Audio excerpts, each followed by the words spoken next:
ಭಗವದ್ಗೀತೆಯಲ್ಲಿ ಕೃಷ್ಣ ಅರ್ಜುನನಿಗೆ 17 ಅಧ್ಯಾಯಗಳನ್ನು ಉಪದೇಶ ಮಾಡಿದ್ದಾನೆ.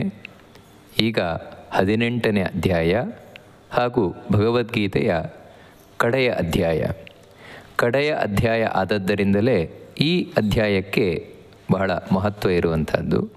ಹೇಗೆ ಅಂತ ಹೇಳಿದರೆ, ಮೊದಲನೇದಾಗಿ ಇಲ್ಲಿವರೆಗೆ ಕೃಷ್ಣ ಏನು ಉಪದೇಶವನ್ನು ಮಾಡಿದ್ದಾನೆ ಅದನ್ನು ಸಂಕ್ಷೇಪ ರೂಪವಾಗಿ ಇಲ್ಲಿ ಹೇಳ್ತಾನೆ. ಸಂಕ್ಷೇಪವಾಗಿ ಅಂದರೆ ಸಮರೈಸ್ಡ್, ಅದರ ಸಮರಿಯನ್ನು ತಿಳಿಸ್ಕೊಂಡು ಹೋಗ್ತಾನೆ. ಯಾಕೆ ಅಂತ ಹೇಳಿದರೆ, ಈಗ ಕೃಷ್ಣ ಏನು 2ನೇ ಅಧ್ಯಾಯದಿಂದ ಉಪದೇಶವನ್ನು ಮಾಡಿದ ಅಷ್ಟನ್ನು ನಾವು ನಮ್ಮ ತಲೆಯಲ್ಲಿ ತುಂಬಿಸಿಕೊಳ್ಳಬೇಕು ಅಂತೇಳಿದರೆ ಸಾಮಾನ್ಯರಿಗೆ ಕಷ್ಟ ಸಾಧ್ಯ.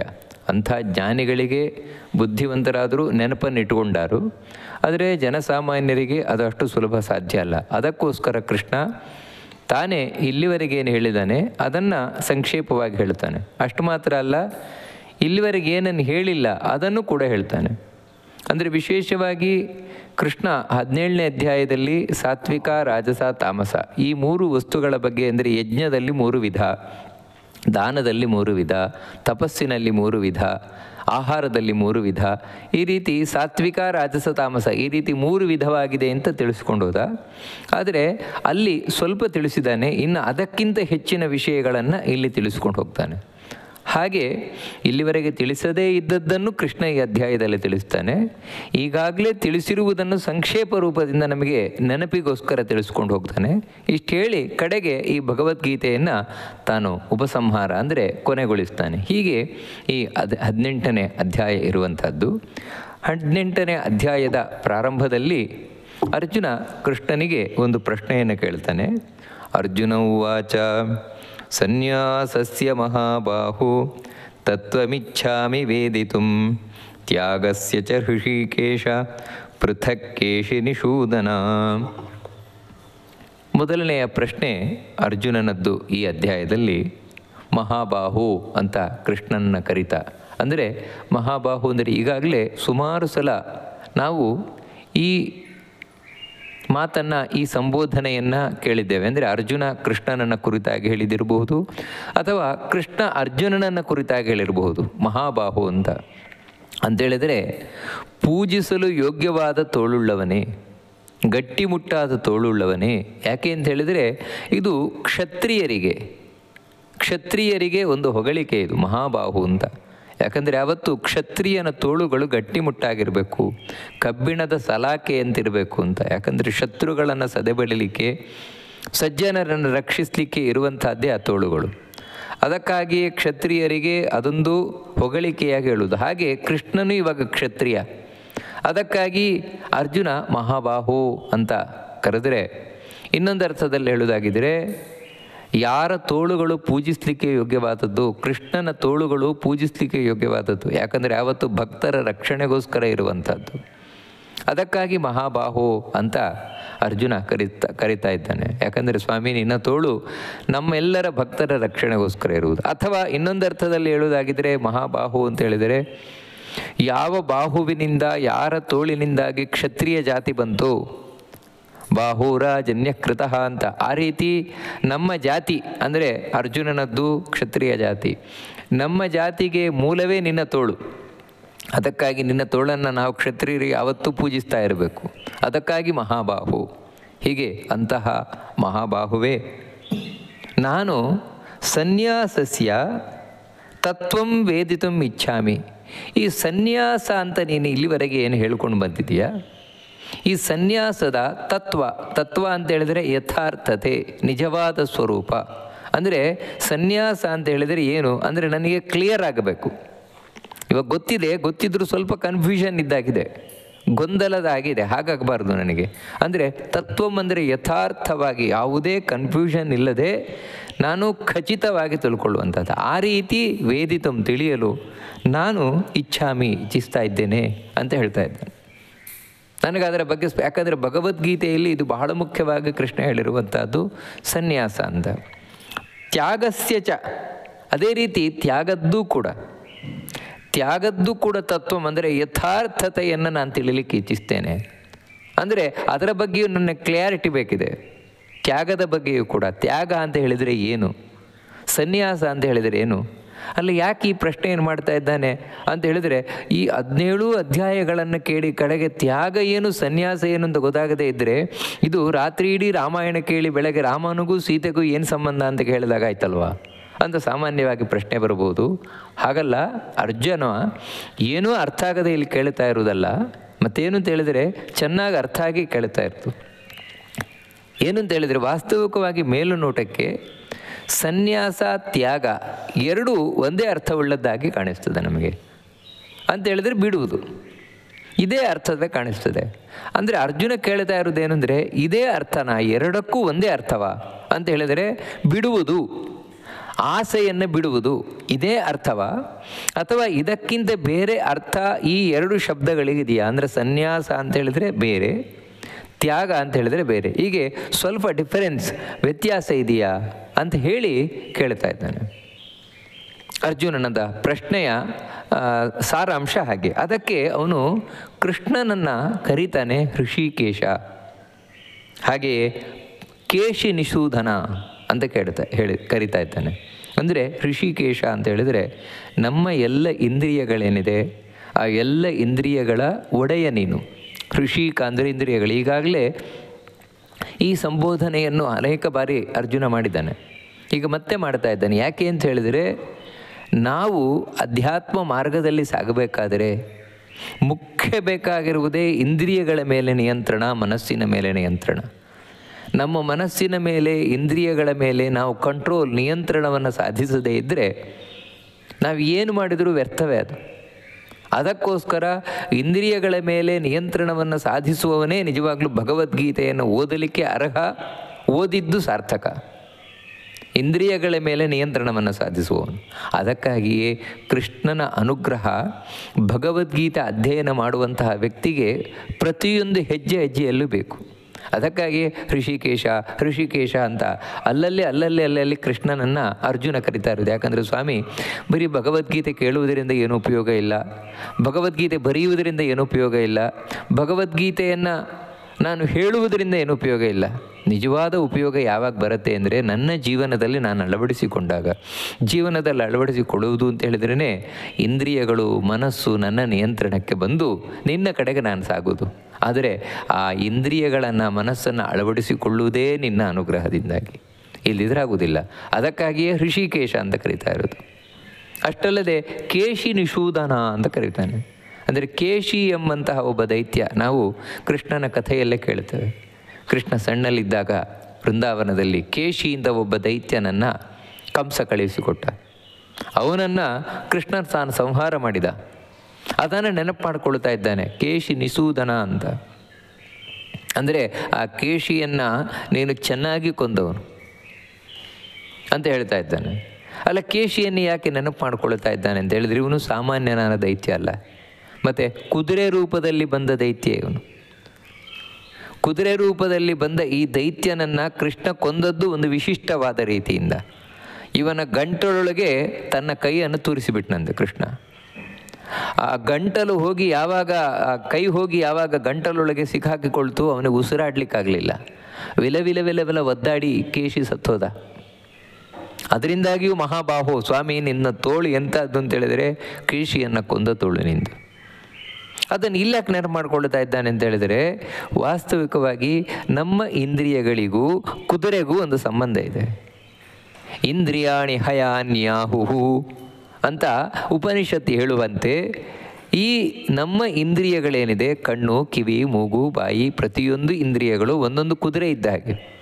ಅಂದರೆ ಕುದುರೆ ನಿಂತಲ್ಲಿ ನಿಲ್ಲೋಲ್ಲ, ಚಂಚಲ ಅದು. ಹಾಗೆ ನಮ್ಮ ಇಂದ್ರಿಯ ಇದ್ದಲ್ಲಿ ಇರೋಲ್ಲ, ಚಂಚಲ. ಅದಕ್ಕಾಗಿಯೇ ಆ ಕುದುರೆಯನ್ನು ನಿಯಂತ್ರಣ ಮಾಡುವುದು ಎಷ್ಟು ಮುಖ್ಯವೋ ಹಾಗೆ ಇಂದ್ರಿಯಗಳನ್ನು ನಿಯಂತ್ರಣ ಮಾಡುವುದು ಬಹಳ ಮುಖ್ಯ. ಆ ಕೇಶಿ ಎಂಬ ಕುದುರೆಯನ್ನು, ಅದು ಕೆಟ್ಟ ಕುದುರೆ, ಕುದುರೆಗಳಲ್ಲಿ ಕೆಟ್ಟ ಕುದುರೆ, ಅದನ್ನು ಕೊಂದವ. ಹಾಗೆಯೇ ನಮ್ಮ ಈ ಇಂದ್ರಿಯಗಳು ಯಾವಾಗ ಕೆಟ್ಟು ಹೋಗ್ತವೆ, ಕೆಟ್ಟು ಹೋಗೋದು ದೈತ್ಯರಿಂದ. ದೈತ್ಯರು ಯಾವಾಗ ನಮ್ಮ ಇಂದ್ರಿಯದೊಳಗೆ ಬಂದು ಕೂರ್ತಾರೆ, ಆಗ ಈ ಇಂದ್ರಿಯಗಳು ಕೆಟ್ಟು ಹೋಗ್ತವೆ. ಅಂತಹ ಕೆಟ್ಟ ಇಂದ್ರಿಯಗಳನ್ನು ನಾಶಗೊಳಿಸುವವನೇ, ಮತ್ತು ಆ ಇಂದ್ರಿಯಗಳನ್ನು ಸ್ವಚ್ಛಗೊಳಿಸುವವನೇ ಅಂದರೆ ನೋಡಿ, ಎರಡೂ ಇಂದ್ರಿಯಕ್ಕೆ ಸಂಬಂಧಪಟ್ಟಾಗ ಹೇಳಿದಾಗೆ. ಒಂದು ಋಷಿಕೇಶ ಅಂತ ಹೇಳಿದ್ರೆ ನಮ್ಮ ಇಂದ್ರಿಯಗಳ ಮೇಲೆ ನಿಯಂತ್ರಣ ಹೊಂದಿದವನೇ, ಅಂದರೆ ನಮ್ಮ ಇಂದ್ರಿಯಗಳನ್ನು ಒಳ್ಳೆ ಮಾರ್ಗದಲ್ಲಿ ಕರ್ಕೊಂಡು ಹೋಗೋವನೇ. ಕೇಶಿ ನಿಸೂದನ ಅಂತ ಹೇಳಿದರೆ ಕುದುರೆ, ಅಂದರೆ ಈ ಇಂದ್ರಿಯಗಳು ಕೆಟ್ಟ ಮಾರ್ಗದಲ್ಲಿ ಹೋದಾಗ ಆ ಕೆಟ್ಟ ಮಾರ್ಗದಿಂದ ಅದನ್ನು ನಾಶಗೊಳಿಸಿ ಮತ್ತೆ ಒಳ್ಳೆ ಮಾರ್ಗಕ್ಕೆ ತಂದು ನಿಲ್ಲಿಸುವವನೇ. ಅಂಥ ಕೃಷ್ಣ, ನಿನ್ನ ಬಳಿ ನಾನು ಕೇಳ್ತಾ ಇದ್ದೇನೆ, ನನಗೆ ತ್ಯಾಗ ಹಾಗೂ ಸನ್ಯಾಸ ಇದೆರಡರ ಬಗ್ಗೆ ಪೃಥಕ್ ವೇದಿತುಮಿಚ್ಛಾಮಿ. ಅದು ಬಹಳ ಮುಖ್ಯ. ಪೃಥಕ್ ಅಂತ ಹೇಳಿದರೆ ನಾನು ಪ್ರತ್ಯೇಕವಾಗಿ ತಿಳಿಲಿಕ್ಕೆ ಇಚ್ಛಿಸ್ತೇನೆ ಅಂತ ಹೇಳಿದರೆ ಅದರ ಬಗ್ಗೆ, ಅದರ ಸ್ಪೆಷಾಲಿಟಿ ಏನು, ಇದರ ಸ್ಪೆಷಾಲಿಟಿ ಏನು, ಇದರ ಒಂದು ಕ್ಲಾರಿಟಿ, ಅಂದರೆ ನನಗೆ ಇದರ ವಿವರಣೆ ಬೇಕಾಗಿದೆ ಅಂತ ಕೇಳ್ತಾ ಇದ್ದೇನೆ. ಅದಕ್ಕೆ ಉತ್ತರವಾಗಿ ಕೃಷ್ಣ ತಾನು ಹೇಳ್ತಾನೆ, ಶ್ರೀ ಭಗವಾನುವಾಚ ಕಾಮ್ಯಾನಾಂ ಕರ್ಮಣಾಂ ನ್ಯಾಸಂ ಸನ್ಯಾಸಂ ಕವಯೋ ವಿದುಃ ಸರ್ವಕರ್ಮ ಫಲತ್ಯಾಗಂ ಪ್ರಾಹುಸ್ತ್ಯಾಗಂ ವಿಚಕ್ಷಣಾಃ. ನೋಡು ಅರ್ಜುನ, ಈ ಎರಡರಲ್ಲಿ ನೀನು ಕೇಳಿದ ಹಾಗೆ ಸನ್ಯಾಸ ಹಾಗೂ ತ್ಯಾಗ, ಈ ಎರಡರಲ್ಲಿ ಸ್ವಲ್ಪ ವ್ಯತ್ಯಾಸ ಇದೆ. ಹೌದು, ಮೇಲು ನೋಟಕ್ಕೆ ಎರಡು ಒಂದೇ ರೀತಿ ಅರ್ಥವನ್ನು ಕೊಡುವಂತೆ ಕಾಣಿಸ್ತವೆ, ಆದರೆ ಸ್ವಲ್ಪ ವ್ಯತ್ಯಾಸ ಇದೆ ಎರಡಕ್ಕೂ ಕೂಡ. ಏನು ಅಂತ ಹೇಳಿದರೆ, ಕಾಮ್ಯಾನಾಂ ಕರ್ಮಣಾಂ ನ್ಯಾಸಂ ಸನ್ಯಾಸಂ ಕವಯೋ ವಿದುಃ. ಕವಯ ಜ್ಞಾನಿಗಳು, ತಿಳಿದವರು ಏನು ಹೇಳ್ತಾರೆ ಅಂತ ಹೇಳಿದರೆ, ಕಾಮ್ಯಾನಾಂ ಕರ್ಮಣಾಂ ನ್ಯಾಸಂ ಅಂದರೆ ನಾವು ಕರ್ಮ ಮಾಡ್ತೇವೆ. ಕರ್ಮ ಅಂತ ಹೇಳಿದರೆ ಇಲ್ಲಿ ಹುಟ್ಟಿ ಬಂದ ಮೇಲೆ ನಾವು ಮಾಡಲೇಬೇಕಾದದ್ದು ಕೆಲಸಗಳು, ಕರ್ಮಗಳು. ಅದರಲ್ಲಿ 3 ವಿಧವಾಗಿರ್ತವೆ. ಕೆಲವೇನು ಅಂತ ಹೇಳಿದರೆ ನಮ್ಮ ಆಸೆಯನ್ನು ಪೂರ್ಣೆ ಮಾಡಿಕೊಳ್ಳಿಕ್ಕೋಸ್ಕರವೇ ಇರುವ ಕರ್ಮ. ನಿಮಗೆ ಆ ಆಸೆ ಇದೆಯಾ, ಈ ಆಸೆ ಇದೆಯಾ, ಈ ಹೋಮ ಮಾಡಿರಿ, ಈ ದಾನ ಮಾಡಿ, ಈ ಪೂಜೆ ಮಾಡಿ, ಈ ರೀತಿ ಆಸೆ ಆಕಾಂಕ್ಷೆಗಳನ್ನು ಪೂರ್ಣೆ ಮಾಡಿಕೊಳ್ಳಿಕ್ಕೇ ಇರುವಂಥವು ಕೆಲವು. ಇನ್ನು ಕೆಲವೆಂಥದ್ದು ಅಂತ ಹೇಳಿದರೆ ಒಂದು ನಿಮಿತ್ತ ಅಂತ ಹೇಳಿದರೆ ಇವಾಗ ಇದು ಯಾವುದೋ ಒಂದು ದಿನ ಬಂತು, ಆ ದಿನದಂದು ನಾವು ಮಾಡುವ ಪೂಜೆ, ಅದು ಅವತ್ತು ಮಾತ್ರ ಮಾಡುವುದು, ಬೇರೆ ದಿನ ಮಾಡಲ್ಲ. ಯಾಕಂತ ಹೇಳಿದರೆ ಅವತ್ತಿಗೆ ಸಂಬಂಧಪಟ್ಟಾಗಿರೋದು. ಇವಾಗ ನವರಾತ್ರಿಗೆ ಸಂಬಂಧಪಟ್ಟಾಗಿರೋದು, ದೀಪಾವಳಿಗೆ ಸಂಬಂಧಪಟ್ಟಾಗಿರೋದು, ಬೇರೆ ದಿನ ನಾವು ಮಾಡಲಿಕ್ಕೆ ಹೋಗಲ್ಲ. ಅಂದರೆ ಒಂದು ನಿಮಿತ್ತವಾಗಿ, ಒಂದು ಸ್ಪೆಷಲ್ ಅಕೇಶನ್, ಅದನ್ನು ಕುರಿತಾಗಿ ನಾವು ಮಾಡುವಂಥದ್ದು. ಈ ರೀತಿಯ ಕೆಲವು ಕರ್ಮಗಳಿರ್ತದೆ ನಾವು ಮಾಡುವಂಥದ್ದು. ಇನ್ನು ಕೆಲವೇನೆಂದರೆ ನಿತ್ಯ ಕರ್ಮ ಅಂತ ಹೇಳಿದರೆ ಪ್ರತಿನಿತ್ಯ ನಾವು ಮಾಡಲೇಬೇಕಾದ ಡ್ಯೂಟಿ, ಅಂಥ ಕೆಲವು ಕರ್ಮಗಳಿರ್ತದೆ. ಅದು ಪ್ರತಿನಿತ್ಯವೂ ಮಾಡಬೇಕಾದದ್ದು. ನೀವು ಆಸೆ ಇರಲಿ ಆಸೆ ಇಲ್ಲದೇ ಇರಲಿ ಅದು ಮುಖ್ಯ ಅಲ್ಲ, ಮಾಡಲೇಬೇಕು ನಾವು. ಇವಾಗ ಬೆಳಗ್ಗೆ ಹೇಳ್ತೇವೆ, ಬೆಳಗ್ಗೆ ಅದು ಹಲ್ಲು ತೊಳಿತೇವೆ, ಸ್ನಾನ ಮಾಡ್ತೇವೆ. ಇದೆಲ್ಲ ಏನು ಅಂತ ಹೇಳಿದರೆ ಏನು ಆಸೆ ಇಟ್ಕೊಂಡು ಹಲ್ಲು ತೊಳೆಯೋದಲ್ಲ, ಏನು ಆಸೆ ಇಟ್ಕೊಂಡು ಸ್ನಾನ ಮಾಡೋದಲ್ಲ, ಏನು ಆಸೆ ಇಟ್ಕೊಂಡು ತಿನ್ನೋದಲ್ಲ. ಮತ್ತೇನು ಅಂದರೆ ಇದು ಡ್ಯೂಟಿ, ನಾವು ಪ್ರತಿದಿನ ಮಾಡಲೇಬೇಕಾದದ್ದು ಇಂಥ ಕೆಲವು ಕರ್ಮಗಳು. ಹೀಗೆ 3 ವಿಧವಾಗಿ ನಿತ್ಯ, ನೈಮಿತ್ತಿಕ, ಕಾಮ್ಯ 3 ವಿಧವಾದ ಕರ್ಮಗಳಿರ್ತದೆ. ಈ ಕರ್ಮಗಳೆಲ್ಲ ಮಾಡುವಲ್ಲಿ ವ್ಯತ್ಯಾಸ ಇದೆ. ಅದನ್ನು ಇವಾಗ ಕೃಷ್ಣ ತಿಳಿಸ್ಕೊಂಡು ಹೋಗ್ತಾ ಇರುವಂಥದ್ದು. ಕಾಮ್ಯಾನಾಂ ಕರ್ಮಣಾಂ ನ್ಯಾಸಂ ಸನ್ಯಾಸಂ. ನ್ಯಾಸ ಶಬ್ದಕ್ಕೆ 2 ರೀತಿ ಅರ್ಥವನ್ನು ಹೇಳ್ತಾರೆ. ನ್ಯಾಸ ಅಂದರೆ ಒಂದು ಇಡುವುದು ಅಂತ, ಮತ್ತೊಂದು ತ್ಯಜಿಸುವುದು ಅಂತ. ಇಲ್ಲಿ ಸನ್ಯಾಸ ಶಬ್ದಕ್ಕೆ ಏನು ಹೇಳ್ತಾರೆ ಅಂತ ಹೇಳಿದರೆ ತ್ಯಜಿಸುವುದು, ಬಿಡುವುದು ಅಂತ.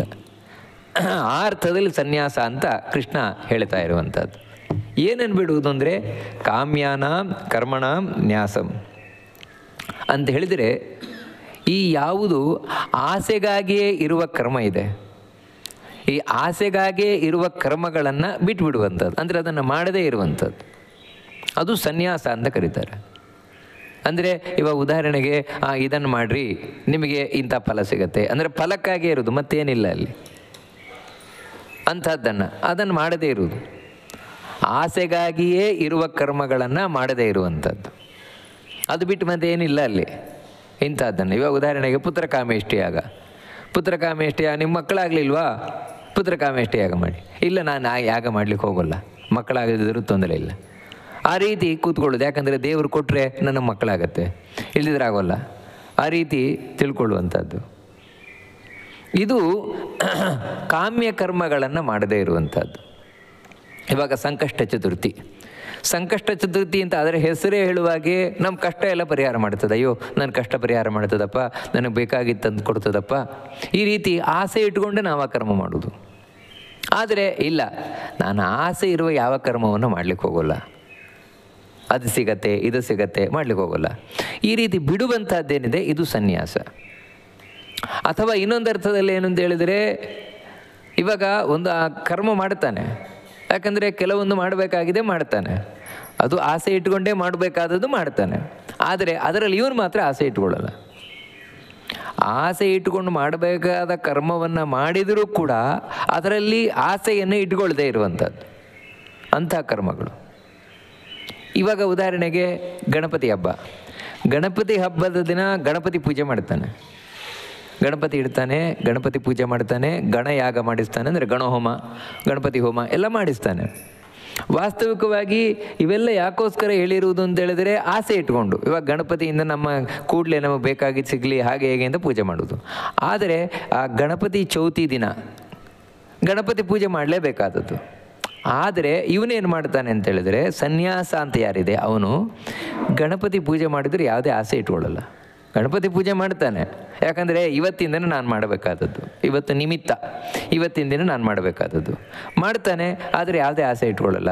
ಹಿಂದಿನ ದಿನ ಗೌರಿ ಪೂಜೆ, ಗೌರಿ ಪೂಜೆಯನ್ನು ಕೆಲವು ಹೆಣ್ಮಕ್ಳು ಮಾಡ್ತಾರೆ. ಮಾಡಿದರು, ಇವತ್ತು ಮಾಡಿದರೆ ನಮ್ಗೆ ಅದು ಸಿಗತ್ತೆ ಇದು ಸಿಗತ್ತೆ, ಹೌದು ಅದನ್ನು ಹೇಳ್ತಾರೆ ಪುರಾಣಗಳಲ್ಲಿ, ನೀವು ಇವತ್ತು ಸ್ವರ್ಣಗೌರಿ ಆರಾಧನೆ ಮಾಡಿದರೆ ನಿಮಗೆ ಇದು ಸಿಗತ್ತೆ ಅದು ಸಿಗತ್ತೆ ಅಂತ. ಇವನು ಮಾಡ್ತಾನೆ, ಆದರೆ ಮಾಡಿದರೂ ಕೂಡ ಯಾವುದೇ ಆಸೆ ಇಟ್ಕೊಳ್ಳಲ್ಲ. ಇದಕ್ಕೆ ಸನ್ಯಾಸ ಅಂತ ಕರೀತಾರೆ. ಅಂದರೆ ಎರಡು, ಒಂದೇನು ಅಂತ ಹೇಳಿದರೆ ಈ ಆಸೆ ಪೂರ್ವಕವಾದ ಕರ್ಮಗಳನ್ನು ಮಾಡದೇ ಇರುವುದು, ಅಥವಾ ಆಸೆ ಪೂರ್ವಕವಾದ ಕರ್ಮಗಳನ್ನು ಮಾಡುವ ಸಂದರ್ಭ ಒದಗಿದರೂ ಕೂಡ ಆಸೆಯನ್ನು ಮಾಡದೇ ಇರುವುದು, ಇದನ್ನು ಸನ್ಯಾಸ ಅಂತ ಕರೀತಾರೆ. ಈಗ ನಮಗೆ ಸ್ಪಷ್ಟವಾದದ್ದೇನೆಂದರೆ, ಯಾರು ಸನ್ಯಾಸಿಗಳು ಅಂತ ಹೇಳಿದರೆ ಕಾವಿ ಬಟ್ಟೆ ತೊಟ್ಟವರು, ಹೌದು ಅವರು ಸನ್ಯಾಸಿಗಳೇ. ಹೇಗಂದರೆ ಈ ಅರ್ಥ ಇದ್ದಾಗ ಮಾತ್ರ.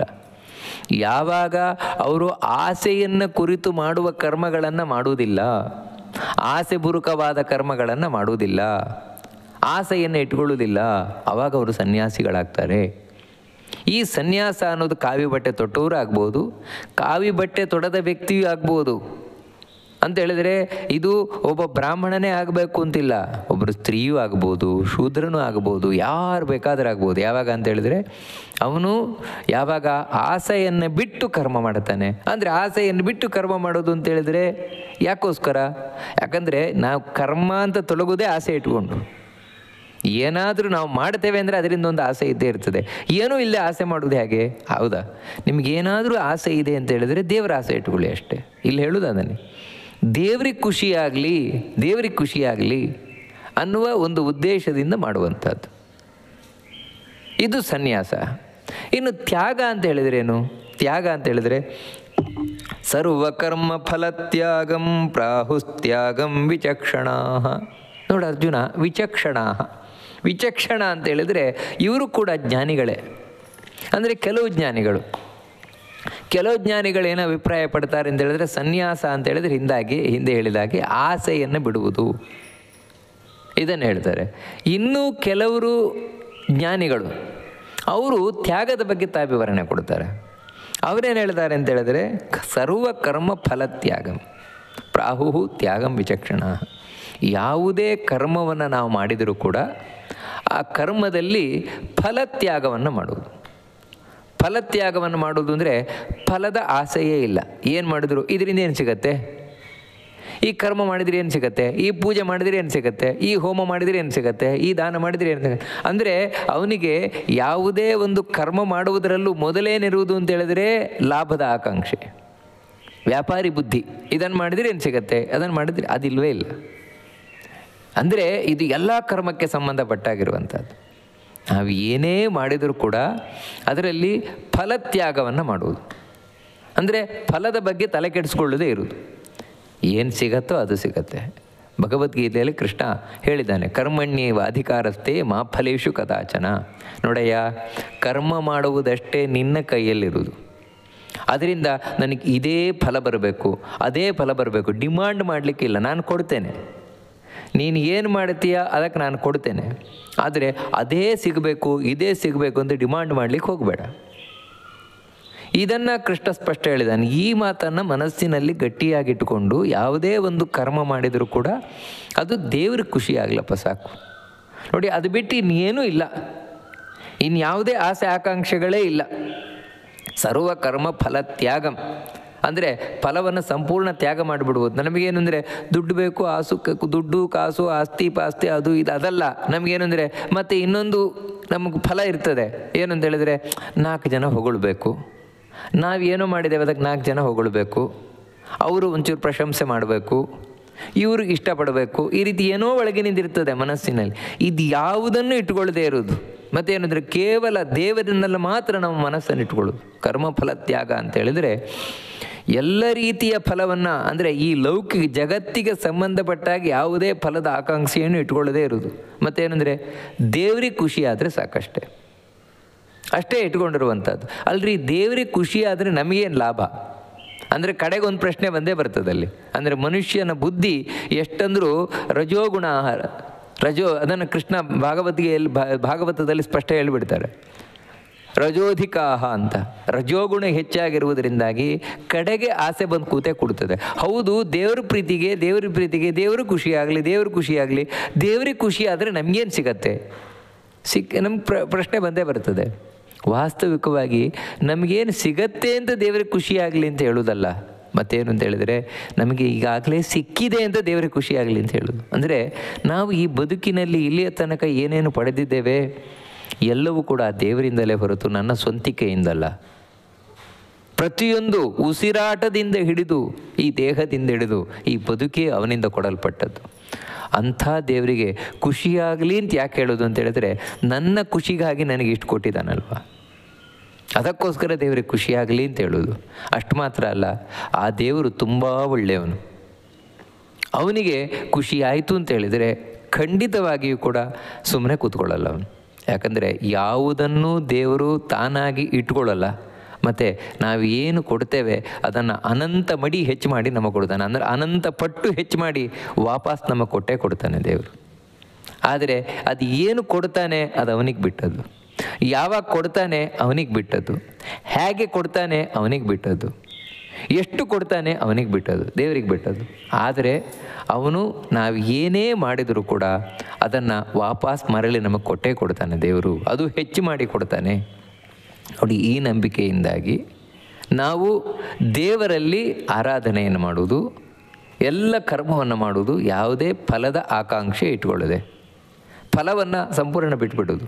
ಅಂದರೆ ಒಟ್ಟಿಗೆ ಇವಾಗ ತ್ಯಾಗಕ್ಕೂ ಸನ್ಯಾಸಕ್ಕೂ ಏನು ವ್ಯತ್ಯಾಸ ಇದೆ? ಎರಡೂ ಒಂದೇ ವಾಸ್ತವಿಕ. ಯಾಕಂದರೆ ಎರಡರಿಂದಯೂ ಕೂಡ ಬಿಡುವಿಕೆ ಇದ್ದೇ ಇದೆ, ಬಿಡುವುದಿದ್ದೇ ಇದೆ. ಏನು ಬಿಡುವುದು ಅಂತ ಹೇಳಿದ್ರೆ ಆಸೆ ಬಿಡುವುದು. ಆಸೆ ಬಿಡುವುದು ಎರಡರಿಂದೆಯೂ ಇದೆ, ಸನ್ಯಾಸದ ಹಿಂದೆ ಇದೆ, ತ್ಯಾಗದ ಒಂದೇ ಇದೆ. ಆದರೆ ಸನ್ಯಾಸಕ್ಕೂ ತ್ಯಾಗಕ್ಕೂ ಏನು ವ್ಯತ್ಯಾಸ ಅಂತ ಹೇಳಿದ್ರೆ, ಸನ್ಯಾಸದಲ್ಲಿ ಯಾವುದು ಆಸೆ ಪೂರ್ವಕವಾದ ಕರ್ಮಗಳಿದೆ ಆ ಕರ್ಮಗಳನ್ನು ಮಾಡದೇ ಇರುವುದು, ಅಥವಾ ಅಕಸ್ಮಾತ್ ಮಾಡಬೇಕಾಗಿ ಬಂದರೆ ಅದರಲ್ಲಿ ಫಲವನ್ನು ಬಿಡುವುದು. ಆದರೆ ಈ ತ್ಯಾಗ ಏನಿದೆ, ಈ ತ್ಯಾಗವನ್ನು ಅಳವಡಿಸಿಕೊಂಡವನು ಅದನ್ನು ಮಾಡಬೇಕು ಇದನ್ನು ಮಾಡಬೇಕು ಅಂತಿಲ್ಲ. ಮತ್ತೇನು ಅಂತ ಹೇಳಿದರೆ, ಅವನು ಯಾವ ಸಂದರ್ಭದಲ್ಲಿ ಏನು ಮಾಡುವಂಥ ಪ್ರಸಂಗ ಬರ್ತದೋ ಎಲ್ಲ ಮಾಡೇ ಮಾಡ್ತಾನೆ.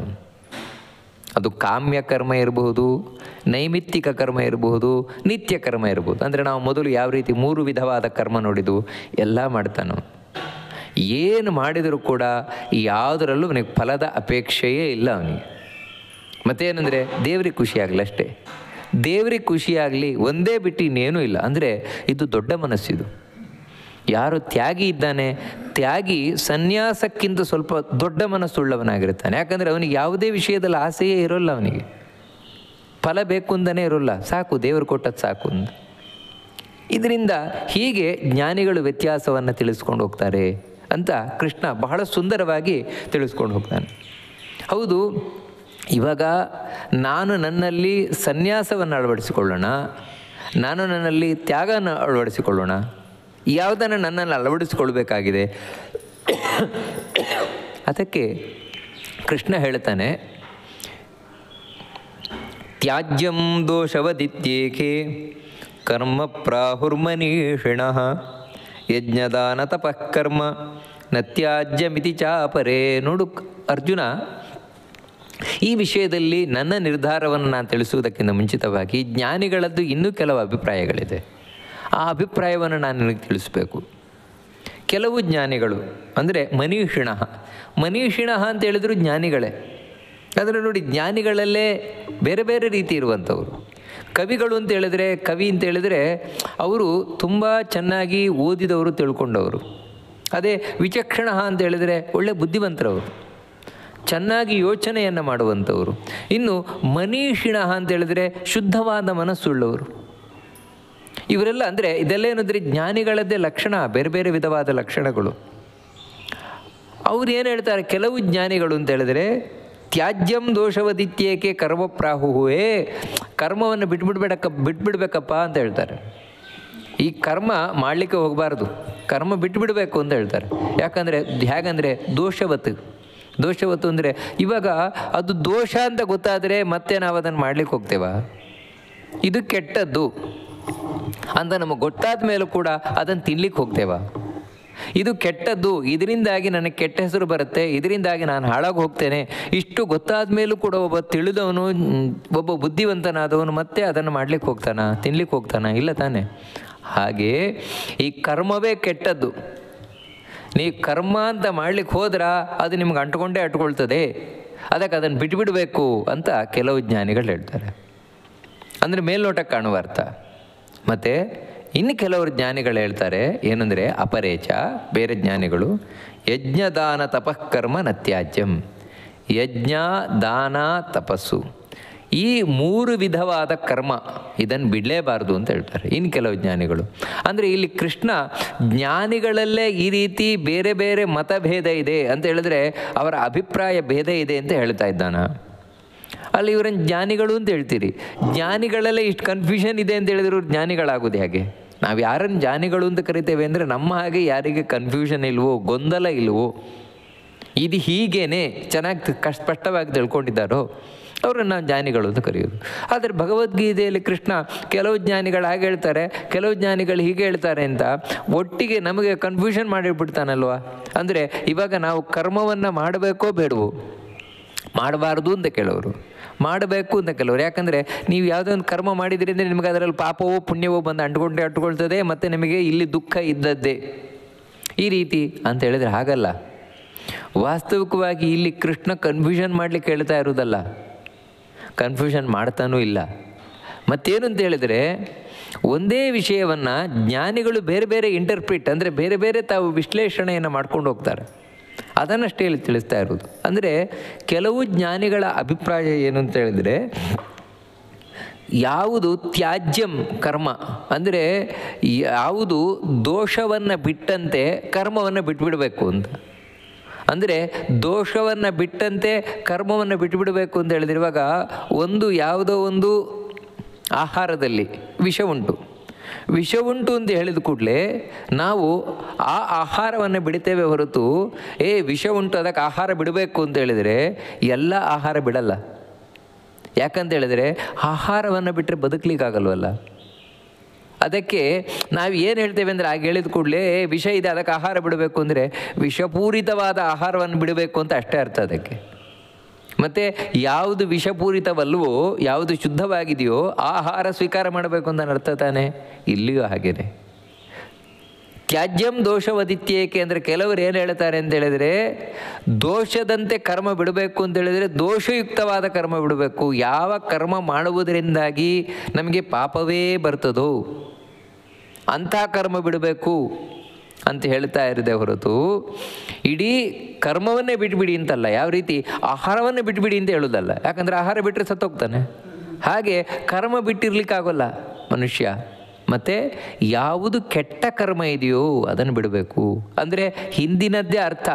ಹಿಂದೆ ಏನು ಕಾಮ್ಯಾನಾಂ ಕರ್ಮಣಾಂ ನ್ಯಾಸಂ, ಆಸೆ ಬುರುಕವಾದ ಕರ್ಮ ಬಿಡಬೇಕು ಅಂತ ಜ್ಞಾನಿಗಳು ಹೇಳು ಅಂತ ಹೇಳ್ದಲ್ವ, ಈ ಜ್ಞಾನಿಯು ಅದನ್ನೇ ಹೇಳ್ತಾ ಇರೋದು. ಯಾವುದು ದೋಷಯುಕ್ತವಾದ ಕರ್ಮ ಅಂದರೆ ಯಾವುದನ್ನು ನೀವು ಆಸೆ ಬುರುಕರಾಗಿ ಮಾಡ್ತೀರೋ ಅಂಥ ಕರ್ಮ ದೋಷಯುಕ್ತವಾದ ಕರ್ಮ, ಅದನ್ನು ಬಿಡ್ರಿ. ಇನ್ನೊಬ್ಬ ಜ್ಞಾನಿಗಳೇನು ಹೇಳ್ತಾರೆ ಅಂತ ಹೇಳಿದ್ರೆ ಯಜ್ಞ ದಾನ ತಪಕರ್ಮ ನತ್ಯಾಜ್ಯಂ. ಹೌದಪ್ಪ, ಅವ್ರು ಹೇಳ್ತಾ ಇರೋದು ಸರಿಯೇ, ಆ ಜ್ಞಾನಿಗಳು ಹೇಳ್ತಾ ಇರೋದು ಸರಿಯೇ. ಏನಂತ ಹೇಳಿದ್ರೆ ದೋಷಯುಕ್ತವಾದ ಕರ್ಮವನ್ನು ಬಿಡಬೇಕು ಅಂತ ಅವ್ರು ಹೇಳ್ತಾ ಇರೋದು ಸರಿಯೇ. ಹಾಗಿದ್ರೆ ಯಾವುದು ಮಾಡಬೇಕು ಅಂದರೆ ದೋಷವಲ್ಲದ ಕರ್ಮ ಮಾಡಬೇಕು. ದೋಷ ಅಲ್ಲದೆ ಇದ್ದದ ಕರ್ಮ ಯಾವುದು? ಅದರದ್ದು ಇವರು ವಿವರಣೆ ಕೊಟ್ಟರು, ಯಜ್ಞ ದಾನ ತಪಕರ್ಮ ಅಂತ. ಯಜ್ಞ ದಾನ ತಪಸ್ಸಿದೆ, ಈ ಮೂರು, ಈ ಕರ್ಮ ಏನಿದೆ ಇದು ನಿಮಗೆ ಯಾವತ್ತೂ ದೋಷಯುಕ್ತವಾದದ್ದಲ್ಲ. ಮತ್ತು ಇದು ನಮ್ಮ ಪುಣ್ಯವೇ ತಂದುಕೊಡುವುದು, ನಿಮ್ಮ ಪಾಪ ತಂದುಕೊಡೋಲ್ಲ. ಅದಕ್ಕಾಗಿ ನಿಮ್ಗೆ ಒಳ್ಳೆಯದೇ ಮಾಡುತ್ತದೆ ಹೊರತು ಕೆಟ್ಟದ್ದು ಮಾಡೋಲ್ಲ. ಅದಕ್ಕೆ ಇದನ್ನು ಮಾಡಬೇಕಪ್ಪ. ಅದರ ನೋಡಿ, ಒಂದನ್ನೇ ಬೇರೆ ಬೇರೆ ರೀತಿಯಿಂದ ವಿವರಣೆ ಕೊಡ್ತಾ ಇದ್ದಾರೆ ಅಷ್ಟೇ. ಅದನ್ನೇ ಇಲ್ಲಿ ಕೃಷ್ಣ ತಿಳಿಸ್ತಾ ಇರುವಂಥದ್ದು. ಯಜ್ಞದಾನ ತಪಃಕರ್ಮ ನತ್ಯಾಜ್ಯಂ. ಯಜ್ಞ ದಾನ ತಪಸ್ಸು ಇದು ಮಾತ್ರ ಬಿಡಲೇಬಾರದು. ಈ ರೀತಿ ಏನು ಕೆಲವರು ಹೇಳ್ತಾರೆ. ಸರಿ, ಇವಾಗ ಜ್ಞಾನಿಗಳ ಅಭಿಪ್ರಾಯವನ್ನೆಲ್ಲ ನೀನು ಹೇಳಿದ್ಯಾ ಕೃಷ್ಣ. ಆದರೆ ಎಲ್ಲರಿಗಿಂತ ದೊಡ್ಡ ಜ್ಞಾನಿ ನೀನು. ಯಾವತ್ತು ಒಂದು ವಿಷಯದಲ್ಲಿ ನಮಗೆ ಯಾವಾಗ ನಂಬಿಕೆ ಬರುತ್ತೆ ಅಂತ ಹೇಳಿದ್ರೆ, ನಮಗೆ ತುಂಬ ಬೇಕಾದವರು ಹೇಳಿದಾಗ. ನಮಗೆ ಯಾರಲ್ಲಿ ತುಂಬ ನಂಬಿಕೆ ಇದೆ ಅದನ್ನು ಆಪ್ತರು ಅಂತ ಕರಿತೇವೆ. ಅವರು ಒಂದು ಮಾತು ಹೇಳಿಬಿಟ್ರು ಅಂತ ಹೇಳಿದ್ರೆ ನಾವು ಕಣ್ಮುಚ್ಚಿಕೊಂಡು ಒಪ್ಕೊಂಡ್ಬಿಡ್ತೇವೆ. ನೀವೇನೇ ಹೇಳಿ ಅವ್ರು ಹೇಳಿದ ನಾವು ಒಪ್ಕೊಂಡ್ಬಿಡ್ತೇವೆ, ಮತ್ತು ಮಾತೇ ಇಲ್ಲ ಅದರ ಬಗ್ಗೆ. ಯಾಕಂದರೆ ಅವ್ರು ತಿಳಿಯೋದೇ ಹೇಳಲ್ಲ, ನಮಗೆ ಮೋಸ ಮಾಡಲ್ಲ ಅವರು. ಅವ್ರ ಬಗ್ಗೆ ತುಂಬ ನಂಬಿಕೆ. ಹೌದು, ಈ ವಿಷಯದಲ್ಲಿ ಇವಾಗ ನಾವು ಏನು ಮಾಡಬೇಕು, ಏನು ಮಾಡಬೇಕು ಜೀವನದಲ್ಲಿ ಅನ್ನುವ ವಿಷಯದಲ್ಲಿ ಅದಕ್ಕೆ ಕೃಷ್ಣನ ಮಾತೇ ನಮಗೆ ನಂಬಿಕೆ. ಯಾಕಂದರೆ ಕೃಷ್ಣನ ಭಕ್ತರಿಗೆ ಕೃಷ್ಣನ ಮಾತಿನ ಮೇಲೆ ಇರುವಷ್ಟು ನಂಬಿಕೆ ಇನ್ಯಾವುದ್ರ ಮೇಲೂ ಇಲ್ಲ. ಕೃಷ್ಣನಲ್ಲಿ ಇರುವ ನಂಬಿಕೆ ಮತ್ತಾರಲ್ಲೂ ಇಲ್ಲ. ಅದಕ್ಕಾಗಿ ಕೃಷ್ಣ, ನಿನ್ನ ಅಭಿಪ್ರಾಯ ಏನು? ಜ್ಞಾನಿಗಳು ಹಾಗೆ ಹೇಳ್ತಾರೆ ಹೀಗೆ ಹೇಳ್ತಾರೆ ಅಂತ ಹೇಳ್ತೀಯ. ಯಾಕಂದರೆ ಜ್ಞಾನಿಗಳು ಎಷ್ಟು ತಿಳ್ಕೊಂಡ್ರೂ ಕೂಡ ನಿನ್ನಷ್ಟು ತಿಳ್ಕೊಳ್ಳಿಕ್ಕೆ ಸಾಧ್ಯ ಇಲ್ಲ. ಅಂದರೆ ಕೃಷ್ಣ ಇವಾಗ ತನ್ನ ಅಭಿಪ್ರಾಯ ಹೇಳ್ತಾ ಇದ್ದಾನೆ. ಅಂದರೆ ಇದು ಭಗವದ್ಗೀತೆಯ ವೈಶಿಷ್ಟ್ಯ. ಭಗವದ್ಗೀತೆಯಲ್ಲಿ ಕೃಷ್ಣ ತನ್ನ ಮನದಾಳದ ಮಾತುಗಳನ್ನು ಹೇಳ್ತಾನೆ. ಯಾಕಂದರೆ ನಮ್ಮ ಉದ್ಧಾರಕ್ಕೋಸ್ಕರ, ನಿಮಗೆ ಕನ್ಫ್ಯೂಷನ್ ಆಗಬಾರ್ದು ಅಂತ. ಅದಕ್ಕೆ ಭಗವದ್ಗೀತೆಗೆ ಬಹಳ ಮಹತ್ವ ಇರುವುದು. ಇಲ್ಲಿ ಹೇಳ್ತಾನೆ, ನಿಶ್ಚಯಂ ಶೃಣು ಮೇ ತತ್ರ ತ್ಯಾಗೇ ಭರತ ಸತ್ತಮ ತ್ಯಾಗೋ ಹಿ ಪುರುಷ ವ್ಯಾಘ್ರ ತ್ರಿವಿಧ ಸಂಪ್ರಕೀರ್ತಿತಃ. ಏ ಭರತ ಸತ್ತಮ, ಭರತ ವಂಶದಲ್ಲಿ ಬಂದ ಶ್ರೇಷ್ಠನಾದವನೇ. ಯಾಕೆ ಈ ಮಾತನ್ನು ಹೇಳ್ತಾ ಇದ್ದೇನೆ ಅಂತ ಹೇಳಿದರೆ, ನೀನು ನಿನ್ನ ವಂಶವೇ ಶ್ರೇಷ್ಠ, ಭರತ ವಂಶವೇ ಶ್ರೇಷ್ಠ. ಯಾಕಂದರೆ ಆ ಭರತ ಬಂದದ್ರಿಂದಲೇ, ಅಂಥ ಜ್ಞಾನಿಗಳು ಬಂದದ್ರಿಂದಲೇ ನಿನ್ನ ವಂಶ ಶ್ರೇಷ್ಠ. ಆ ವಂಶದಲ್ಲಿಯೂ ನೀನು ಶ್ರೇಷ್ಠ. ಅಂದರೆ ನಿನ್ನ ವಂಶವೂ ಶ್ರೇಷ್ಠ, ನೀನು ವೈಯಕ್ತಿಕವಾಗಿ ಶ್ರೇಷ್ಠ. ಅದಕ್ಕಾಗಿಯೇ ನಿನಗೆ ಶ್ರೇಷ್ಠವಾದ ವಿಷಯವನ್ನು ನಾನು ತಿಳಿಸ್ತಾ ಇದ್ದೇನೆ ನಿನಗೆ. ಏನು ಅಂತೇಳಿದರೆ, ತ್ಯಾಗೋ ಹಿ ಪುರುಷ ವ್ಯಾಘ್ರ ತ್ರಿವಿಧ ಸಂಪ್ರಕೀರ್ತಿತ ನಿಶ್ಚಯಂ ಶೃಣುಮೆ ತತ್ರ ಅಂದರೆ ಆ ವಿಷಯದಲ್ಲಿ, ತ್ಯಾಗದ ವಿಷಯದಲ್ಲಿ, ತ್ಯಾಗದ ವಿಷಯದಲ್ಲಿ. ಅಂದರೆ ಸನ್ಯಾಸವು ಒಂದು ರೀತಿ ತ್ಯಾಗವೇ, ತ್ಯಾಗ ಅಂದರೆ ಮತ್ತೆ ತ್ಯಾಗವೇ. ಈ ವಿಷಯದಲ್ಲಿ ನನ್ನ ನಿಶ್ಚಯಂ ಅಂತೇಳಿದರೆ ನನ್ನ ಖಚಿತವಾದ ಮಾತು. ಅಂದರೆ ನಿನಗೆ ಮತ್ತೆ ಗೊಂದಲ ಬರಬಾರದು. ಅದಕ್ಕೋಸ್ಕರ ನನ್ನ ಖಚಿತವಾದ ಮಾತನ್ನು ನಾನು ನಿನಗೆ ಹೇಳ್ತಾ ಇದ್ದೇನೆ, ಕೇಳು. ಅದಕ್ಕಿಂತ ಮೊದಲು ನಾನು ನಿನಗೆ ಹೇಳ್ತೇನೆ, ವಾಸ್ತವಿಕವಾಗಿ ಪುರುಷ ವ್ಯಾಘ್ರ ಮತ್ತೆ ಕರೀತಾ ಇದ್ದಾನೆ ಅರ್ಜುನನನ್ನು. ಅಂದರೆ ಇದೆಲ್ಲ ಏನು ಅಂತ ಹೇಳಿದ್ರೆ, ಕೃಷ್ಣನಿಗೆ ಅರ್ಜುನನ ಮೇಲೆ ಎಷ್ಟು ಪ್ರೀತಿ ಇದೆ ಇದು ನಾವು ತಿಳ್ಕೊಳ್ಬೇಕಾದದ್ದು. ಇದು ಕೃಷ್ಣ ಯಾವುದನ್ನೂ ಕೂಡ ಸುಮ್ಮನೆ ಹೇಳಲ್ಲ. ಕೃಷ್ಣನ ಬಾಯಲ್ಲಿ ಒಂದು ಮಾತು ಬರ್ತದೆ ಅಂದರೆ ಅದರ ಹಿಂದೆ ತುಂಬ ಅರ್ಥಗಳಿರ್ತದೆ. ಇಲ್ಲಿ ಯಾಕೆ ಅರ್ಜುನನನ್ನು ಈ ರೀತಿ ಪುರುಷ ವ್ಯಾಘ್ರ ಅಂತ ಕರೀತಾ ಇದ್ದಾನೆಂದರೆ, ನೀನು ಪುರುಷ ಶ್ರೇಷ್ಠ. ಅಂದರೆ ಇದರ ಅರ್ಥ, ಯಾರು ಪುರುಷ ಶ್ರೇಷ್ಠರಿದ್ದಾರೋ ಅವರು ನನ್ನ ಮಾತುಗಳನ್ನು ಕೇಳಲಿಕ್ಕೆ ಯೋಗ್ಯರಾದವರು, ಅರ್ಹರಾದವರು. ಅವರು ಮಾತ್ರ ಕೇಳಬೇಕಂದ್ರೆ, ನಾವು ಭಗವದ್ಗೀತೆಯನ್ನು ಕೇಳಲಿಕ್ಕೆ ಬರಬೇಕಾದ್ರೆ ಮೊದಲು ನಾವು ಪುರುಷ ಶ್ರೇಷ್ಠರಾಗಬೇಕು, ಶ್ರೇಷ್ಠತ್ವವನ್ನು ಸಂಪಾದನೆ ಮಾಡಬೇಕು. ಹೇಗೆ ಅಂತೇಳಿದರೆ, ಸದಾಚಾರದಿಂದ. ಒಬ್ಬ ವ್ಯಕ್ತಿ ಶ್ರೇಷ್ಠನಾಗುವಂಥದ್ದು ಧರ್ಮ ಮಾರ್ಗದಲ್ಲಿ ನಿಲ್ಲುವುದರಿಂದಾಗಿ, ಇಲ್ಲದಿದ್ರಿಲ್ಲ.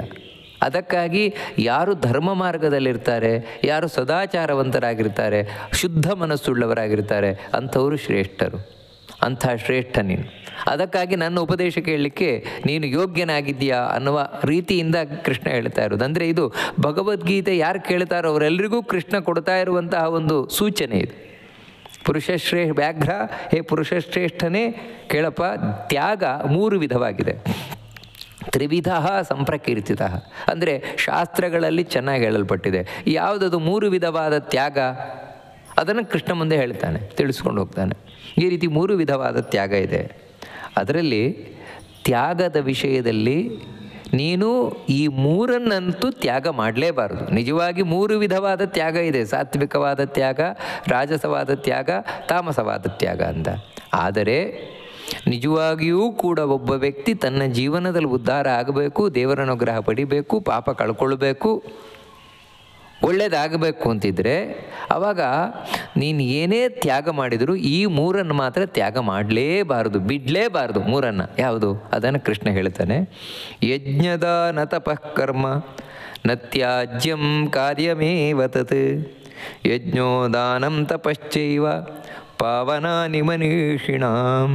ಯಜ್ಞ, ದಾನ, ತಪಸ್ಸು ಈ 3 ರೂಪವಾದ ಈ 3 ಕರ್ಮಗಳು, ಇದನ್ನು ನತ್ಯಾಜ್ಯಂ ಬಿಡಲೇಬಾರದು. ತತ್ ಕಾರ್ಯಮೇವ, ಈ ಕರ್ಮ ಏನಿದೆ ಅಂದರೆ ಯಜ್ಞ, ದಾನ, ತಪಸ್ಸು ಕಾರ್ಯಮೇವ ಕಂಪಲ್ಸರಿ ಮಾಡಲೇಬೇಕು ಅಂತ ಕೃಷ್ಣ ಹೇಳ್ತಾನೆ. ನಾವು ಮನುಷ್ಯರಾಗಿ ಹುಟ್ಟಿ ಬಂದ ಮೇಲೆ, ದೇವರು ಬುದ್ಧಿ ಕೊಟ್ಟ ಮೇಲೆ ಕಂಪಲ್ಸರಿ ಮಾಡಲೇಬೇಕಾದ ಡ್ಯೂಟಿ ಏನಂದರೆ ಯಜ್ಞ, ದಾನ, ತಪಸ್ಸು ಕಾರ್ಯಮೇವ ತತ್. ಅದನ್ನು ಕೃಷ್ಣ ಅಂತ ಹೇಳಿದರೆ ಇದು ಕೃಷ್ಣನ ಖಚಿತವಾದ ಮಾತು. ಅದನ್ನು ಬಿಡಬೇಕು, ಇದನ್ನು ಬಿಡಬೇಕು ಅಂತ ನೀವು ಯಾವುದನ್ನು ಬಿಡಬೇಕು ಅಂತ ಹೇಳಿದರೂ ಕೂಡ ಈ 3 ಮಾತ್ರ ಬಿಡಲೇಬಾರ್ದು. ಯಜ್ಞ, ದಾನ, ತಪಸ್ಸು 3 ಬಿಡಲೇಬಾರ್ದಿದು.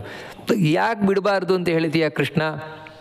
ಮಾಡಲೇಬೇಕು ಅಂತ ಯಾಕೆ ಹೇಳ್ತೀಯ ಅಂದರೆ ಯಜ್ಞದಾನ ತಪಶ್ಚೈವ ಪಾವನಾನಿ ಮನೀಷಿಣಾಂ.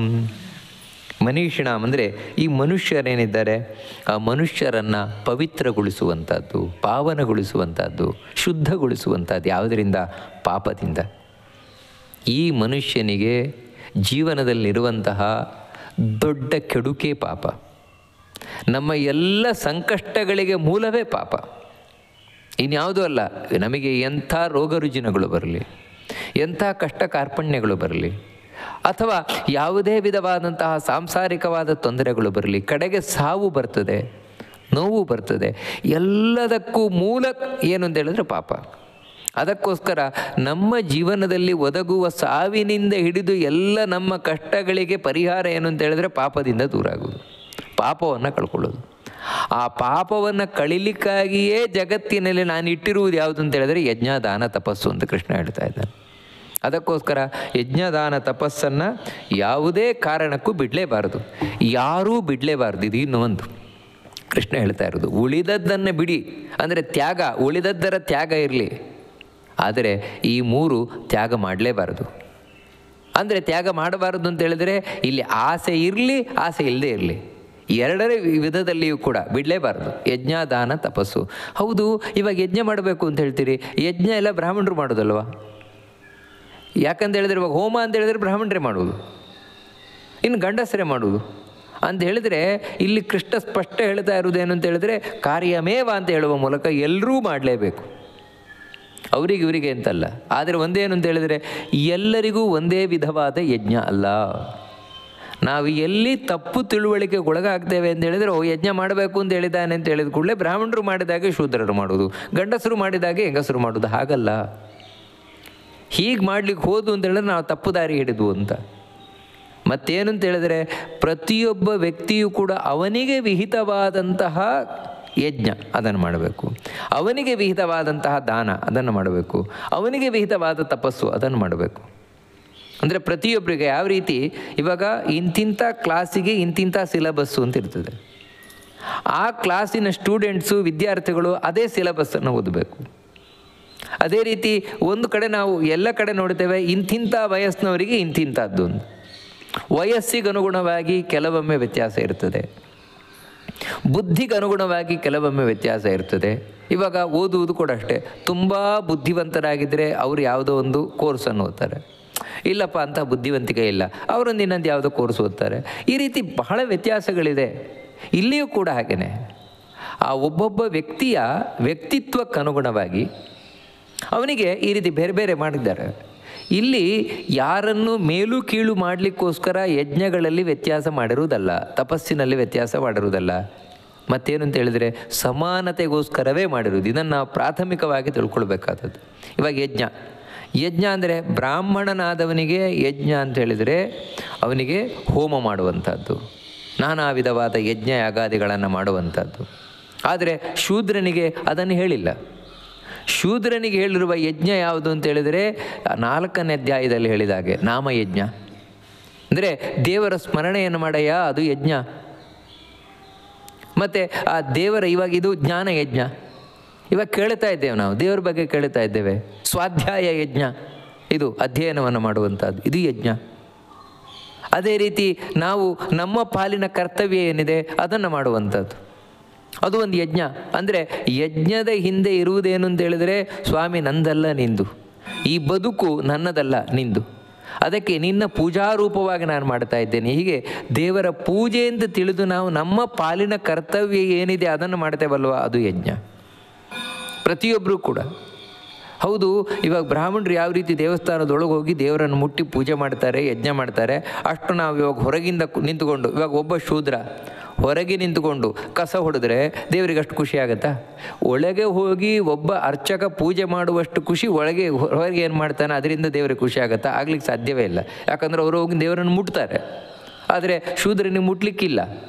ಅದರಿಂದಾಗಿ ವ್ಯತ್ಯಾಸ ಇಲ್ವಾ? ಈ ರೀತಿ ತಿಳ್ಕೊಳ್ಬೋದು. ಖಂಡಿತ ಇಲ್ಲ. ಇದು ಕೇವಲ ನಮ್ಮ ಮನಸ್ಸಿನ ಭ್ರಮೆ ಅಷ್ಟೇ. ಯಾಕಂದರೆ ಯಾರೇ ಒಬ್ಬ ಬ್ರಾಹ್ಮಣನು ಹೋಗಿ ಒಳಗೆ ದೇವರನ್ನು ಮುಟ್ಟುವುದಲ್ಲ, ಕಲ್ಲಿನ ವಿಗ್ರಹವನ್ನು ಮುಟ್ಟುವುದಷ್ಟೇ ಅವನು. ಯಾಕಂದರೆ ಅವನು ದೇವರನ್ನು ಮುಟ್ಟುವುದು ಕೈಯಿಂದಲ್ಲ, ಮತ್ತು ದೇವರನ್ನು ಮುಟ್ಟುವುದು ಮನಸ್ಸಿನಿಂದ. ಯಾವತ್ತೂ ದೇವರನ್ನು ಒಬ್ಬ ವ್ಯಕ್ತಿಗೆ ಮುಟ್ಲಿಕ್ಕೆ ಸಾಧ್ಯವಾಗುವುದು ಮನಸ್ಸಿನಿಂದ ಮಾತ್ರ. ಆ ಮನಸ್ಸು ಬ್ರಾಹ್ಮಣನಿಗೂ ಇದೆ, ಶೂದ್ರನಿಗೂ ಇದೆ, ಇಬ್ಬರಿಗೂ ಈ ಮನಸ್ಸಿದೆ. ಅದರಿಂದಾಗಿ ಒಂದೊಮ್ಮೆ ಶೂದ್ರ ಶುದ್ಧ ಮನಸ್ಸುಳ್ಳವನಾಗಿದ್ದಾನೆ ಅಂತ ಹೇಳಿದರೆ ಅವನು ಗರ್ಭಗುಡಿಯ ಹೊರಗೇ ನಿಂತು ದೇವರನ್ನು ಮುಟ್ತಾನೆ. ಒಳಗಿರುವ ದೇವರನ್ನು, ಗರ್ಭಗುಡಿಯ ವಿಗ್ರಹದಲ್ಲಿರುವ ದೇವರನ್ನು ಇವನು ಹೊರಗೇ ನಿಂತು ಮುಟ್ತಾನೆ. ಒಂದೊಮ್ಮೆ ಒಳಗಿರುವ ಬ್ರಾಹ್ಮಣ, ಅವನ ಮನಸ್ಸು ಶುದ್ಧ ಇಲ್ಲ. ಅಂಥ ಸಂದರ್ಭದಲ್ಲಿ ಅವನು ಒಳಗಿದ್ದು ಕೂಡ ದೇವರನ್ನು ಮುಟ್ಟಲಾರ, ಕೇವಲ ಪ್ರತಿಮೆಯನ್ನು ಮಾತ್ರ ಮುಟ್ತಾನಷ್ಟೆ. ನೋಡಿ, ಅದಕ್ಕಾಗಿ ದೇವರನ್ನು ಮುಟ್ಟುವುದು ಮನಸ್ಸಿನಿಂದ. ಆ ಮನಸ್ಸು ಪ್ರತಿಯೊಬ್ಬರಿಗೂ ಇದೆ. ಅದಕ್ಕೇನಂತ ಹೇಳಿದ್ರೆ, ಒಬ್ಬೊಬ್ಬರಿಗೆ ಒಂದೊಂದು ಡ್ಯೂಟಿಯನ್ನು ಋಷಿಮುನಿಗಳು ಕೊಟ್ಟರು, ನೀವು ದೇವರನ್ನು ಬೇರೆ ಬೇರೆ ರೀತಿಯಿಂದ ಮುಟ್ಟಿ ಅಂತ. ಅದಕ್ಕೆ ಬ್ರಾಹ್ಮಣ ನೀನು ಒಳಗೆ ಹೋಗಿ ದೇವರಿಗೆ ಪೂಜೆ ಅಂದರೆ ಅಭಿಷೇಕ, ಅಲಂಕಾರ, ಅರ್ಚನೆ ಈ ರೀತಿ ಮಾಡುವ ಮೂಲಕ ದೇವರನ್ನು ಮುಟ್ಟು. ಅದೇ ಶೂದ್ರ ಹೊರಗೆ ನೀನು ಕಸಗುಡಿಸ್ತಾ, ಆ ಕಸಗುಡಿಸು ಕೂಡ ಇದು ನಾನು ನನ್ನ ದೇವರ ಸೇವೆಯಾಗಿ ಮಾಡ್ತಾ ಇದ್ದೇನೆ, ದೇವರಿಗೋಸ್ಕರ ಅಂತ ಅಲ್ಲೂ ನೀನು ದೇವರನ್ನು ಮನಸ್ಸನ್ನು ಇಟ್ಕೊಂಡ್ಯಾ ಅಂತ ಹೇಳಿದರೆ ದೇವರು ಒಳಗಿರುವವರನ್ನು ಮಾತ್ರ ನೋಡೋದಲ್ಲ, ನಿನ್ನನ್ನು ಹಾಗೆ ನೋಡ್ತಾನೆ, ಹಾಗೇ ಅನುಗ್ರಹವನ್ನು ಮಾಡ್ತಾನೆ. ಅಂದರೆ ಇಲ್ಲಿ ಬೇಕಾದದ್ದೇನೆಂದರೆ ದೇವರ ಅನುಗ್ರಹವನ್ನು ಪಡೆಯುವುದೇ ಹೊರತು ಸಾಮಾಜಿಕವಾಗಿ ಮರ್ಯಾದೆ ಪಡೆಯುವುದಲ್ಲ.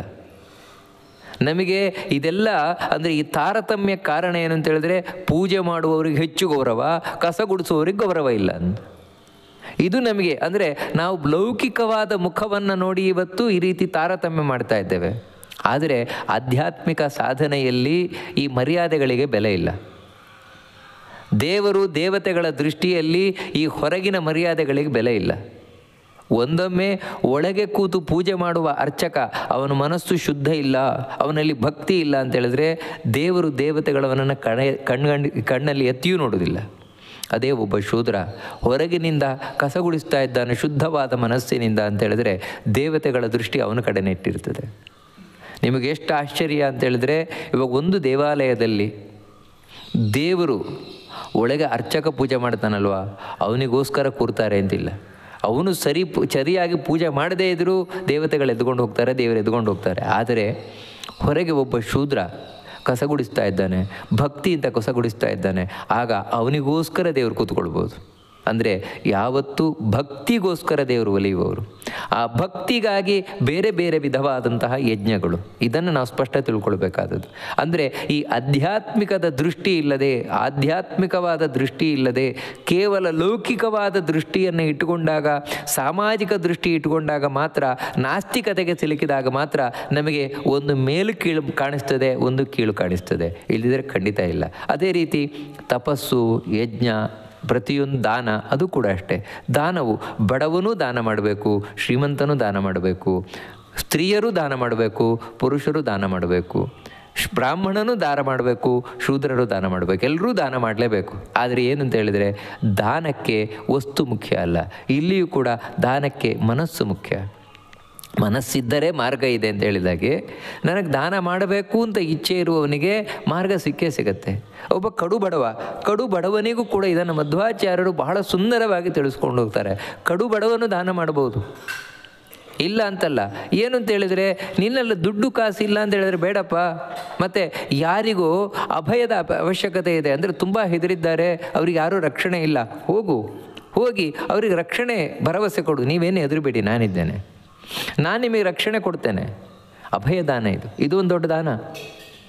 ಇಲ್ಲ ನಿನಗೆ 4 ವಿದ್ಯೆ ಗೊತ್ತಿದೆ, ವಿದ್ಯೆ ಇನ್ನೊಬ್ಬರಿಗೆ ಹೇಳು, ವಿದ್ಯಾದಾನ.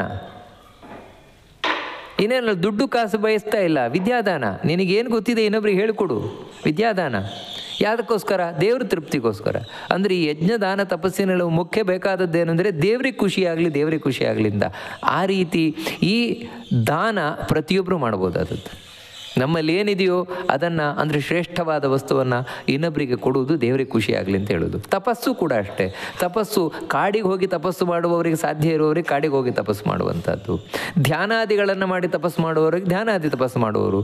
ಏನೂ ಇಲ್ಲ ನನ್ನ ಕೈಲಿ, ಅದೇನೂ ಸಾಧ್ಯ ಇಲ್ಲ. ಅದಕ್ಕೆ ಮಧ್ವಾಚಾರ್ಯರು ಬಹಳ ಸ್ಪಷ್ಟವಾಗಿ ತಿಳಿಸ್ಕೊಂಡು ಹೋಗ್ತಾರೆ. ಏನೇ ಇಲ್ವ, ಇವಾಗ ಸ್ತ್ರೀಯರು ಕೂಡ ಏಕಾದಶಿ ಉಪವಾಸ ಇದು ಒಂದು ತಪಸ್ಸೆ, ದೇವರಿಗೆ ಮೆಚ್ಚುಗೆ ಆಗುವ ತಪಸ್ಸೆ. ಹೀಗೆ ನಾವು ದೇವರ ಪ್ರೀತಿಗೋಸ್ಕರ ಏಕಾದಶಿ, ಚಾತುರ್ಮಾಸ್ಯ ಮುಂತಾದವುಗಳನ್ನು ಮಾಡುವುದು ಸ್ತ್ರೀಯರೂ ಮಾಡಬಹುದಾದ ತಪಸ್ಸು, ಸ್ತ್ರೀಯರೂ ಮಾಡಬಹುದಾದ ದಾನ, ಪ್ರತಿಯೊಬ್ಬರೂ ಮಾಡಬಹುದಾದ ದಾನ, ಯಜ್ಞ, ತಪಸ್ಸು. ಹೀಗೆ ಒಬ್ಬ ಮನುಷ್ಯನಾದವನು ಸಾಯುವ ತನಕವೂ ಕೂಡ ಮಾಡಬಹುದಾದಂತಹ ದೊಡ್ಡ ಸಾಧನೆ ಏನು ಮಾಡಲೇಬೇಕಾದದ್ದು ಅಂದರೆ ಯಜ್ಞದಾನ ತಪಸ್ಸು. ಅದನ್ನು ಬಿಡಲೇಬಾರ್ದು ಅಂತ ಇದು ಕೃಷ್ಣ ಇಲ್ಲಿವರೆಗೆ ಏನು ತಿಳಿಸ್ಕೊಂಡು ಬಂದ ಅದರ ಸ್ಪಷ್ಟೀಕರಣ, ಕ್ಲಾರಿಟಿ ಕೊಟ್ಟದ್ದು. ಇದರ ಮುಂದೆ ಇನ್ನೂ ವಿವರಣೆ ಕೊಟ್ಕೊಂಡು ಹೋಗ್ತಾನೆ. ಅದೇನು ಅಂತ ಮುಂದೆ ನೋಡೋಣ ಅಂತ ಹೇಳ್ತಾ ಈ ಉಪನ್ಯಾಸವನ್ನು ಮಧ್ವಾಂತರ್ಗತ ಭಗವಂತನಿಗೆ ಅರ್ಪಣೆಯನ್ನು ಮಾಡೋಣ. ಶ್ರೀಕೃಷ್ಣ ಅರ್ಪಣಮಸ್ತು.